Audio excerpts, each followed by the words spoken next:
Halo semuanya, apa kabar? Perkenalkan aku Elma dari Solo. Dan kali ini aku mau berbagi cerita yang aku alami bersama sahabatku. Namanya Mbak Nisa. Aku bersahabat sama dia udah dari tahun 2010. Dulunya sih kita teman kerja. Mungkin karena kita cocok satu sama lain, jadi kita bersahabat sampai sekarang. Bahkan anak-anak kita pun berteman dengan baik. Tapi Mbak Nisa ini bukan asli orang Solo. Dia asalnya dari Yogyakarta, tepatnya dari Desa Tengklik. Desa Tengklik ini berada di perbatasan antara Klaten sama Jogja, tapi udah masuk wilayah Gunung Kidul. Kejadian ini berawal ketika suatu hari Mbak Nisa ini ngajak aku ke desanya, Desa Tengklik. Karena adiknya yang paling bungsu itu namanya Riwi, dia mau tunangan. Alasan utamanya sih sebenarnya Mbak Nisa ngajak aku karena setiap pulang ke desa pasti dia tuh nginep beberapa hari, karena besoknya kita masih ada kerjaan. Jadi Mbak Nisa sengaja ngajak aku buat alasan biar selesai acara lamaran adiknya kita bisa langsung balik ke Solo. Aku ingat banget acara lamaran adiknya Mbak Nisa ini diadakan di hari Senin. Dan kita berangkat dari Solo sekitar jam 3 sore. Tapi sebelum berangkat, kita itu bikin perjanjian. Pas berangkat, Mbak Nisa itu yang nyetir. Karena Mbak Nisa itu kan pakai kacamata, dia matanya minus dan ada silinder. Nah, nanti pas pulang malam hari gantian aku yang nyetir. Jarak antara Solo ke Klaten itu nggak begitu jauh, sekitar 20 menitan. Tapi nanti setelah dari Klaten menuju ke desanya Mbak Nisa, menurutku lumayan jauh, sekitar 30 menitan lebih lah. Sebenarnya aku udah beberapa kali main di desanya Mbak Nisa ini. Tapi intinya kalau aku disuruh ke sana sendiri ya pasti nyasar. Karena perasaanku kok jalanan desa itu mirip semua, kanan kiri sawah gitu. Tapi minimal aku punya patokan jalan yang aku hafal. Misalnya jalan menuju desanya Mbak Nisa itu lewat di belakang terminal Klaten yang baru atau terminal Insinyur Soekarno. Jadi dari belakang terminal kita mulai memasuki desanya Mbak Nisa di Desa Tengklik ini. Akhirnya kita sampai di rumahnya Mbak Nisa sekitar jam 5 sore. Karena tadi kita tuh berangkatnya santai dan berhenti beberapa kali untuk beli oleh-oleh. Kemudian acara lamaran adiknya Mbak Nisa ini diadakan sekitar jam 7:30 malam. Biasalah molor. Tapi ternyata acara lamaran adiknya Mbak Nisa ini menurutku sih lumayan mewah. Karena nyewa elektron atau organ tunggal. Jadi ketika acara lamaran ini selesai, kita mau buru-buru balik ke Solo, jadi gak enak. Karena tamu yang kebanyakan keluarga besar itu pada belum pulang. Tapi karena itu udah hampir jam 11-an malam ya, mau gak mau kita harus pamit balik ke Solo. Dan seperti yang udah kita tebak, ibunya Mbak Nisa tuh kayak nahan kita untuk jangan pulang malam itu, minimal besok pagi lah gitu. Tapi karena kita takut besok kerjaan tuh gak keburu, jadi ya tetap nekat pulang malam itu. Tapi sebelum pulang, ibunya Mbak Nisa tuh nganter kita sampai mau masuk ke mobil. Dan ibunya Mbak Nisa tuh berpesan sama kita supaya kita jangan lewat jalan yang tadi kita lewati pas berangkat. Karena kalau lewat jalan itu lagi, jalanan itu lumayan gelap, jadi takutnya tuh tersesat. Jadi ibunya Mbak Nisa menyarankan lewat jalan yang agak memutar, biarpun jauh, tapi jalanan itu lumayan terang. Dan kita mengiyakan pesan dari ibunya Mbak Nisa itu. Lalu sesuai perjanjian di awal tadi, malam itu aku yang nyetir. Mbak Nisa duduk di sampingku, dia sebagai navigasi yang nanti kasih apa-apa belok ke kiri, belok ke kanan, dan lain sebagainya. Awal perjalanan gak ada masalah apa-apa, walaupun malam itu jalanan desa udah lumayan sepi banget. Bahkan aku ngerasa satu-satunya kendaraan yang lewat di jalan itu cuma aku.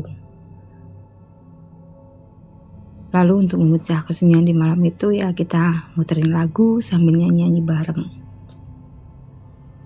Biarpun aku gak inget banget jalanan di desanya Mbak Nisa, tapi aku tahu bahwa jalan di desa Mbak Nisa itu nanti akan melewati 2 jembatan dan 1 area pemakaman atau kuburan. Jadi nanti setelah melewati jembatan yang kedua, habis jembatan itu jalanan memang agak lumayan menurun, lumayan curam. Lalu kita maju sedikit di sebelah kanan, disitulah area pemakaman itu. Tapi menurutku area pemakaman itu gak begitu luas dan terlihat lumayan terawat. Bahkan di depan kuburan itu ada beberapa lampu merkuri. Jadi ya jalanan lumayan terang dan gak begitu menyeramkan. Cuman lagi-lagi lewat di depan kuburan di malam hari, sekalipun kita naik mobil dan aku berdua, ya tetap aja ada perasaan yang gimana. Tapi aku berusaha menembuskan rasa takutku karena setelah lewat kuburan itu bersebelahan ada sekolah dasar, di sebelahnya lagi ada beberapa ruko-ruko, kemudian maju lagi sekitar 300 meter itu ada belokan ke kiri, dan itu memang udah sampai di belakang terminal Klaten yang baru tadi. Jadi ya menurutku udah separuh jalan nih mau pulang ke Solo ini. Tapi setelah aku melewati kuburan itu, sekolah dasar, lalu ruko-ruko, aku merasa kok jalanan itu semakin lurus, bahkan lama-lama jadi gelap. Saking gelapnya tuh aku sampai menghidupkan lampu jarak jauh. Tapi aku masih menunggu karena aku berharap jalanan itu akan menuju belokan ke kiri. Tapi kok lama-lama semakin gelap dan gak tahu dari mana tiba-tiba kok aku tembus di jembatan sebelum kuburan itu. Di situ aku mulai merasa ada sesuatu yang gak beres. Karena malam itu aku yang nyetir. Jadi aku fokus ke jalanan dan aku yakin bahwa aku udah lewat jembatan ini tadi. Dan untuk memastikannya, aku langsung tanya sama Mbak Nisa, "Mbak, kamu ngerasa gak bahwa tadi kita udah lewat jembatan ini?" Mbak Nisa yang duduk di sampingku, dia langsung menoleh ke arahku sambil tersenyum. Gak tahu kenapa kok aku ngerasa senyuman Mbak Nisa malam itu tuh kayak gak enak banget gitu. Dia kayak menuduh aku takut gitu. Ya emang sih aku takut, tapi aku gak setakut itu karena aku lebih ke panik sama bingung. Aku sempat ngeyel sama Mbak Nisa, "Udah lewat, Mbak." Mbak Nisa jawab lagi, "Belum, Mbak," gitu. Tapi aku malas berdebat karena Mbak Nisa itu kan orangnya pendiam, jadi pembawaannya itu agak kalem. Jadi aku anggap percuma lah. Tapi aku minta ke Mbak Nisa, "Ya udah Mbak, bantuin aku fokus ke jalanan, kamu jangan mainan HP ya." Lalu Mbak Nisa masih dengan tersenyum, dia menjawab, "Oke." Ya udah, akhirnya kita lewat jembatan itu lagi, jalanan menurun, kuburan, sekolah dasar, dan beberapa ruko.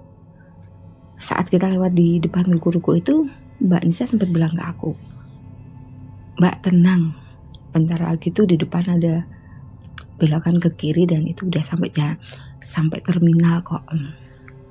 Aku sengaja gak jawab apa-apa karena tadi pun aku sempat berpikir seperti itu. Dalam hati aku sempat berharap aku yang salah, Mbak Nisa yang benar. Tapi ternyata momen yang tadi terulang kembali. Setelah kita lewat di depan ruko-ruko itu, jalanan kembali jadi lurus, gak ada belokan sama sekali dan semakin gelap. Dan lagi-lagi entah dari mana kita tembus di jembatan itu lagi. Di situ Mbak Nisa tuh mulai ngeh.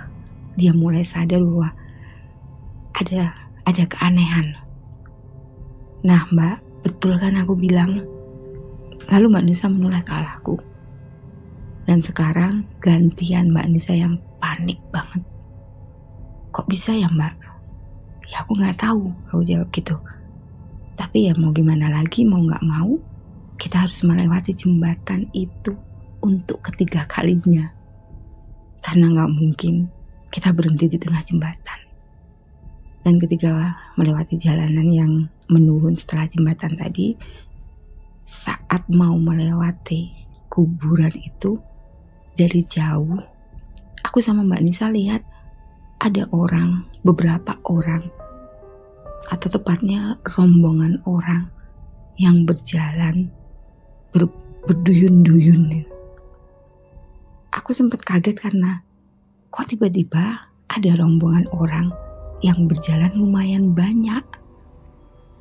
Dan saking banyaknya, rombongan orang itu menutupi separuh bahu jalan yang membuat aku untuk melambatkan laju mobilku. Bahkan ketika rombongan itu semakin mendekat, aku jadi menghentikan mobilku tepat di depan kuburan itu, di tengah jalan. Awalnya aku sempat berpikir bahwa rombongan orang yang berjalan berduyun-duyun itu adalah rombongan dari Padepokan Pencaksilat yang biasanya tuh latihan di malam hari untuk kenaikan tingkat atau apalah gitu. Jadi mobilku tuh berhenti di depan kuburan itu di tengah jalan. Dan ketika rombongan orang-orang itu semakin mendekat, di situ aku jadi kaget setengah mati. Karena ternyata rombongan orang yang berjalan berbondong-bondong itu adalah rombongan para pelayat. Bahkan itu komplit bersama kerandanya yang digotong 4 orang.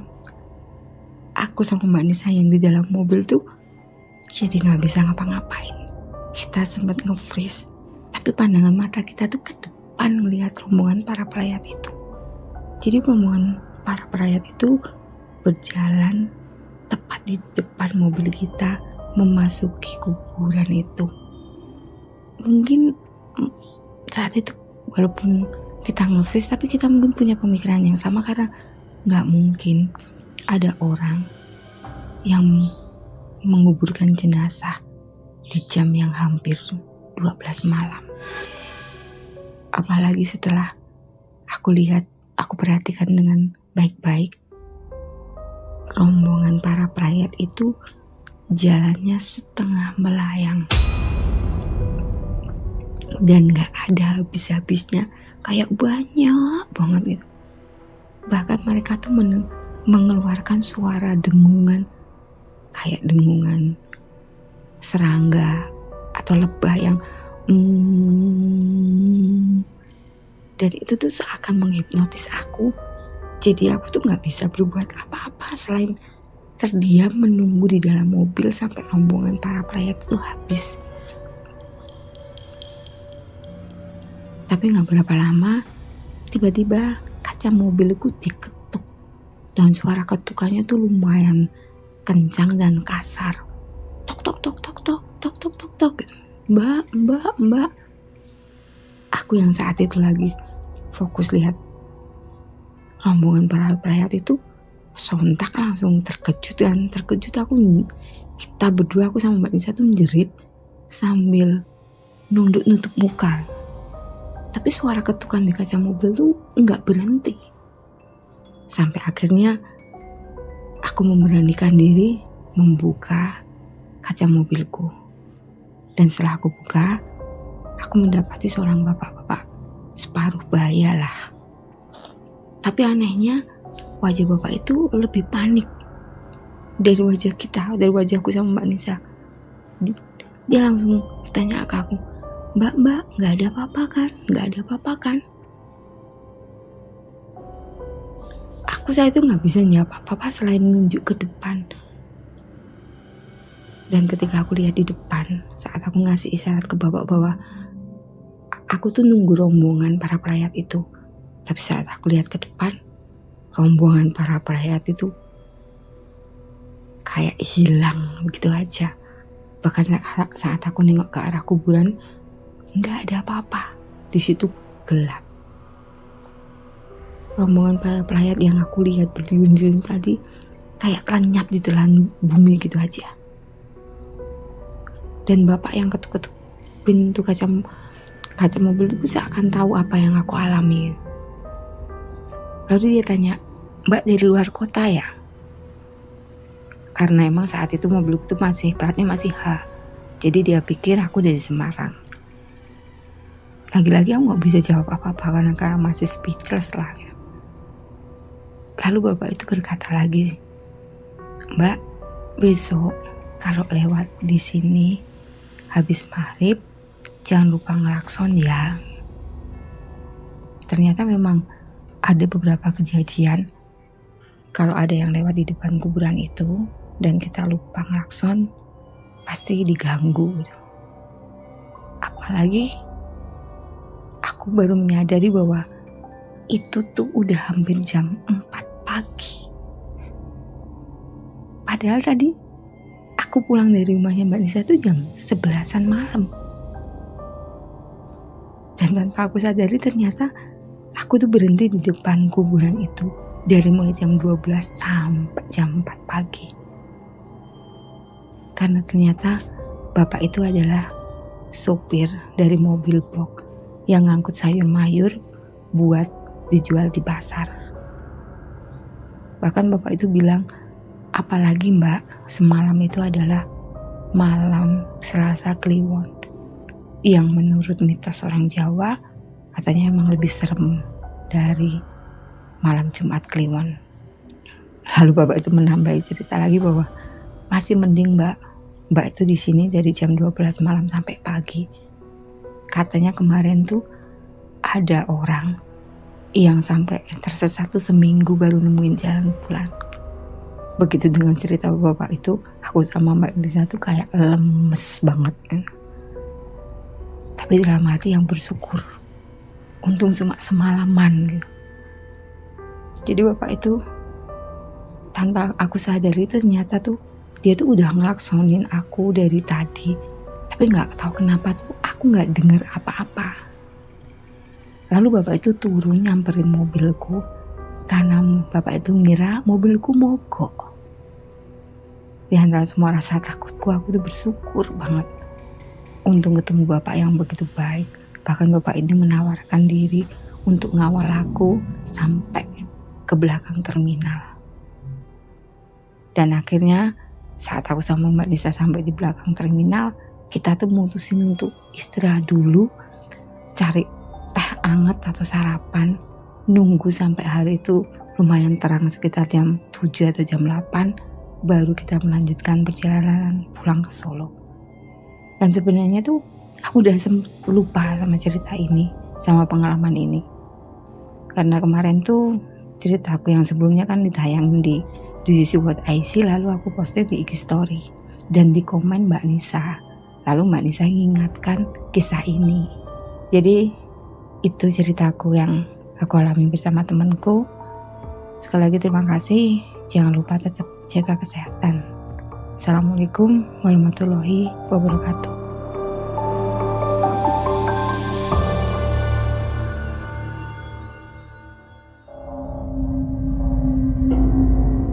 Kamu punya pengalaman horor?